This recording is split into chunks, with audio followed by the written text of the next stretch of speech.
एक बार एक सुंदर से गांव में एक घर था। वहां पर दो स्त्रियां बात कर रही थी और पास के ही कमरे में एक छोटा सा बच्चा अपनी परछाई को पकड़ने का खेल खेल रहा था। उसके माँ बाप उसको मना कर रहे थे, कभी परछाई भी हाथ में आती है क्या। उतने में स्वामी रामतीर्थ ने घर में प्रवेश किया। अब माँ बाप ने स्वामी रामतीर्थ को ही कहा कि गुरुदेव, अब आप ही इसको समझाइए।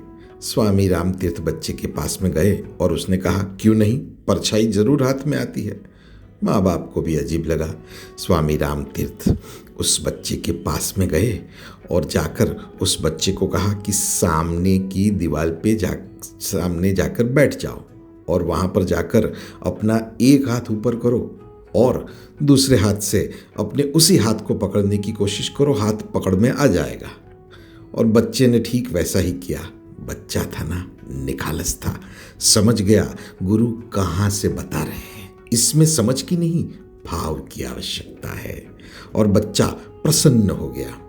स्वामी रामतीर्थ समझ गए कि इंसान अपने आप को समझने के अलावा, अपने आप को पकड़ने के अलावा दुनिया में सब कुछ पकड़ने की कोशिश करता है।